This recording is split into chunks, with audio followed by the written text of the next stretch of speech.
Nandito nga tayo sa isang bodega. May nakita tayong good finds or good items. Ayan o. Ayan. Iuuwi na natin yan. Kasama din ito. So tara.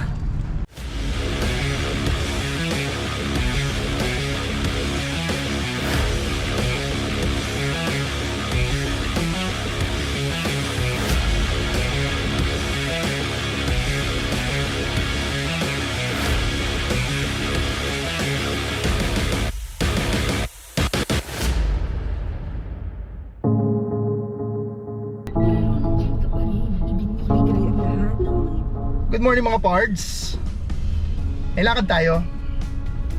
Hindi na nga matapos-tapos ang mga project cars and project bikes natin, dadagdagan pa natin. Here we go again to another adventure. At may lakad tayo. So kukunin natin ngayon ang isang classic na motorsiklo na again, project natin. So sorry to say, pero admittedly, isa tayong hoarder ng projects. Yun naman, it's because planning natin in the future, talagang planning, no? So plan natin in the near future na tayo is maging isang full-fledged mechanic. Actually, retirement plan natin yon. Pero ngayon hindi pa natin natutukan. At alam ko, someday, pag nandun ako sa state na yon, iisipin ko sana ginawa ko na to noon pa. But again, yun na lang muna. So nangungulikta tayo ng mga projects, either cars man yan or bikes. So ngayon, papunta tayo ng Lipa to pick up something. Ito yun.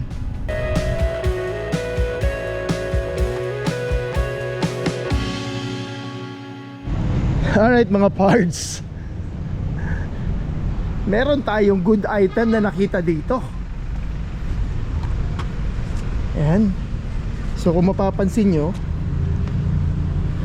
ayan, so may mga repo bikes dito. At ito yung good item na nakita natin. Ha! Look at this. Yan o, Suzuki 2-stroke. Ayan, dikik pa. Ayan, kunin na natin yan. Secure na natin. At meron pa yung isa, this one. Yan, I think this is a Suzuki TSR 125. So tara, ilabas na natin to at woohoo!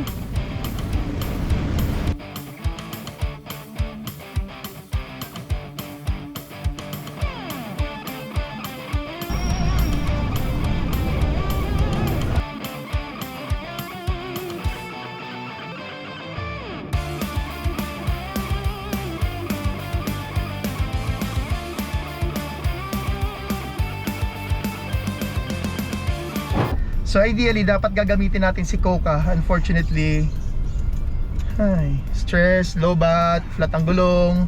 So, buti na lang meron tayong backup na sasakyan dito na dito natin ikakarga yung ating motorsiklo, bar finds. So yung bar finds nga na yon, or yung motorsiklo na yon, is nakuha natin or nakita natin accidentally sa isang warehouse na buti na lang nakita natin.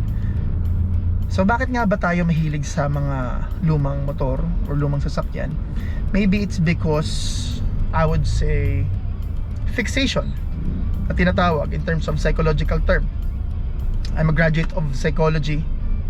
I have a degree in psychology at napag-aaralan namin yun, or napag-aaralan namin yun before, about fixations. So ito yung mga bagay na hinahabol natin na makuha, na hindi natin nakuha or na-experience during our early days or early age. So yun, I think this is fixation. I think maraming 90s kids na makaka-relate sa ganito. Well, fortunately now, somehow, may konting budget tayo para mabili yun. Although hindi sila 100% on full state or 100% na hindi papasakitin ang ulo nyo, but the thing is, we find pleasure at yun, nakakatuwa at nakakabigay sa atin ng saya ang mga experiences na ganun. So minsan nga in the morning, pagkagising kape, kaharap mo lang yung mga projects na yun kahit hindi umaandar or kahit naka-steady lang siya, naka-park. Eh, masaya nang tingnan at nakaka-relax. Yun na nakakatawa.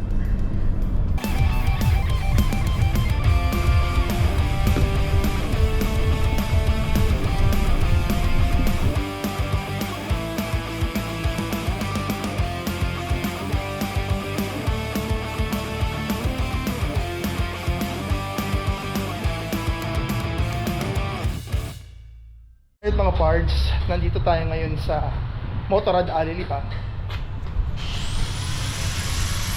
At ito yung pipick upin natin. Ayan, di ba? Actually, ito lang muna. Yan, next time na lang. Isa lang kasya sa pick up natin eh. So, kunin natin to kasi medyo alarming na.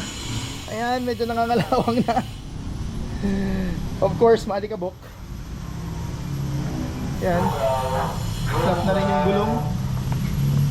Siyempre palitan na yan. So this is our bike. Our new project bike. Yeah. Karga na natin. Tulak. Yay! Paray na yan.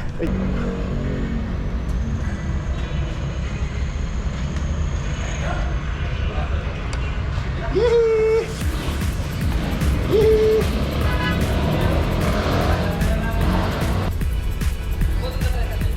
Pahangin na natin. Ay, naka.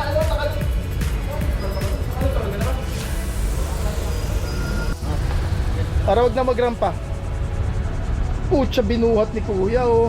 Ilang taon ka na to eh? Ay, gusto ba maging boksingero?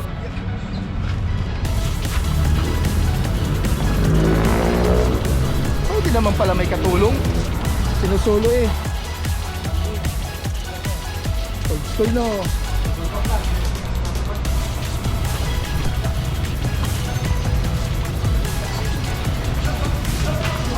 Ay, ito na ba? Pahangin.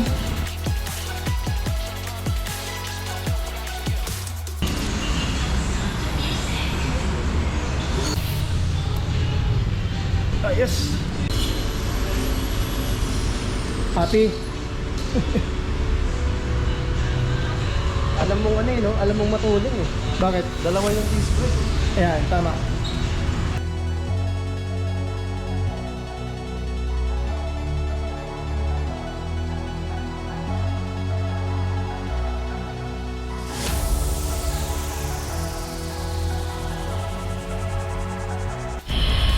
Grabe oh. So, lightweight. Aluminum chassis. Tingnan mo na yung pagkakahinang nito. Ganda ng quality oh. Ito, ganyan kalaki yung kawang. Ito sa harap. Parang lumabante. Japanese JDM. Old but gold.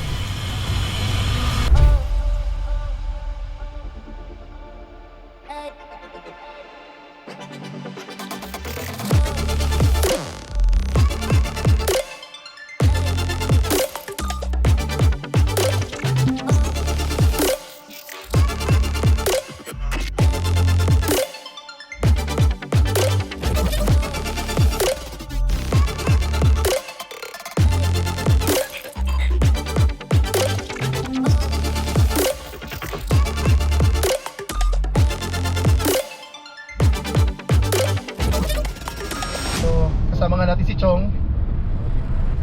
I have no idea about sa motor na yan.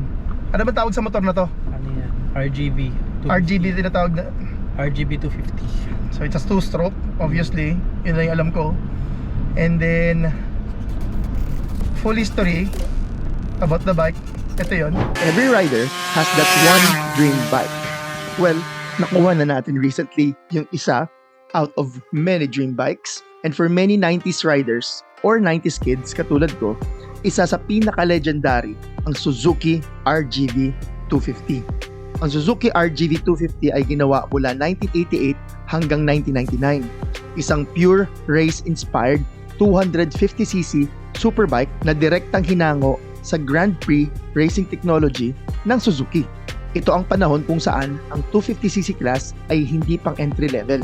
kundi pang track performance machines. Ang RGV 250 ang sumunod sa RG 250 Gamma at naging true GP replica, designed para maramdaman ng street riders ang racing DNA ng Suzuki GP bikes. Its engine was basically inspired by Suzuki's Racing B twin concept, parang kalahati ng 500cc GP engine. Kaya kahit maliit ang displacement, napakalakas ng performance. Sa 90s era, ang RGV ay naging simbolo ng two-stroke golden age. Magaan, mabilis, aggressive, at unforgiving. This is powered by 249cc liquid-cooled two-stroke V-twin. The RGV produced over 60 horsepower, unrestricted with power concentrated sa high RPM power band around 8,000 to 11,000 RPM. Specific specs: it has a 6-speed transmission, around 128 to 140 kg on dry weight, top speed approximately 200 km per hour. Lightweight, high horsepower, explosive acceleration, making one of the fastest 250 bikes of its era. Some of the variants or iconic models ng RGV 250 evolved into several famous versions. The VJ21, that's a first-generation race replica, lightweight and raw performance. The VJ22, most iconic version famous for the banana swing arm, Lucky Strike racing, and improved electronics. And the VJ23, this is the rarest version, upgraded engine design and more refined chassis. During the 90s two-stroke wars, the RGV 250 battled some of the most legendary bikes, like the Honda NSR 250R, the Yamaha TZR 250, Kawasaki KR1S, and Aprilia RS250, and later using the RGV-based engine. These machines defined the golden age of lightweight superbikes. Bakit nga ba ito naging legend? The RGV 250 was not just fast, it demanded skill. Walang traction control, walang rider aids, pure mechanical riding experience. Lightweight chassis, screaming two-stroke sound, and razor-sharp handling made it one of the most exciting bikes ever produced. Today, collectors considered it a cult classic, and good condition units are becoming rare worldwide. That's why kinuha na natin to. And now, another chapter begins. Another project added to our collection, not just a motorcycle, but a piece of two-stroke history. The legendary Suzuki RGV 250. Dagdag sa collection na naman natin to. Or maybe sakit sa ulo. Ang challenge dyan, Chong, I think is parts. Hindi, kompleto naman eh. Kompleto, ganda ng motor na yun. Ay, ng kotse na yun. Kompleto naman eh. Kompleto naman. And Oh. before, running condition siya. So may mga kwento pa ito na dati, service unit ito ng kolektor ng CI. So pinang-araw-araw talaga siya. Imagine mo during that time, maybe early 2000. Since 2008 to pala, 2008 huling nirehistro. So pwedeng ginamit siya more or less around late 2000, between 2006 to 2010. So imagine mo nag-area ka, rumorota ka, gamit mo sports bike na Hindi. two-stroke. At hindi Yun, na-appreciate na lang natin itong mga motorsiklo na ganito dahil may pambili na. So papunta na kami ng Tanawan para ibaba ito. Target natin sa project bike na to is of course mapaandar, ma-restore, and magamit din. So i-register natin total full standard documents para legal natin magamit sa daan. Ang dami natin project bikes, dinagdagan na natin. Di pa gumagana lahat eh. Di ba gumagana lahat, may panibago na naman. So ganun talaga, hoarder tayo eh. At the same time, preparation At natin least yan. kasi nandyan na. Nandyan na, yeah. Pag may opportunity na pwedeng makabili, or nandyan na, at kaya Available naman. na. Baka Oo, mamaya may pambili ka na, di naman na-available. yan. So, kaya naman. Hindi naman siya ganun kamahal. Available na yung unit, abay, bakuran mo na. Tsaka yung pagyayabang ko kay Tita Eds yan. First time natin hindi mag-Honda, first time natin hindi red. Ay well, Oo. may puti na rin naman, pero kung mapapansin nyo, yung ating mga projects is puro Honda. This is the first project natin na non-Honda. So mag-Suzuki naman tayo. Sana ibang brand din, like Yamaha, Kawasaki someday. Tingnan natin. Pero ito medyo, ano naman, looking forward tayo na hindi pa pasakitin masyadong ulo natin dito since marami pa tayong projects na hindi pa natatapos. Tuloy-tuloy lang. Di ba may garahe naman tayo, Chong? Alright. So papunta na kami ng Tanawan para i-unload to, and then ikutan natin yung bike.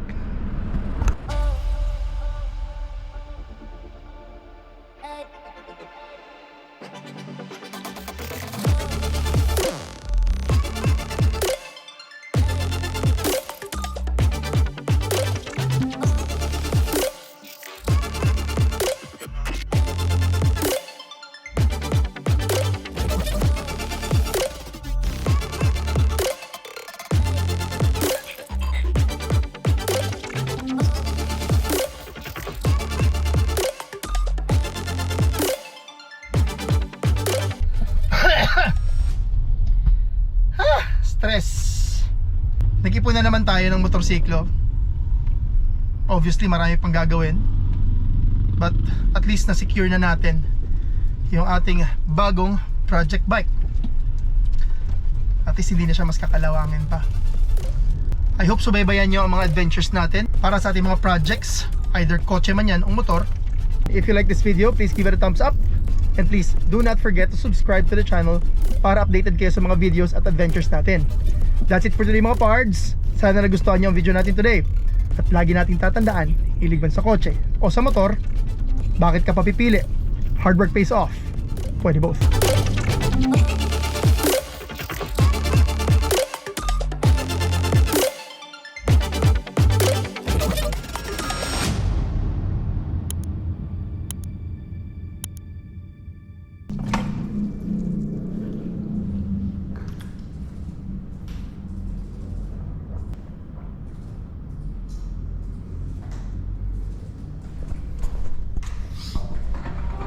Nice game. Nice game. Nilalaro ko na yung kabataan ko pa lang.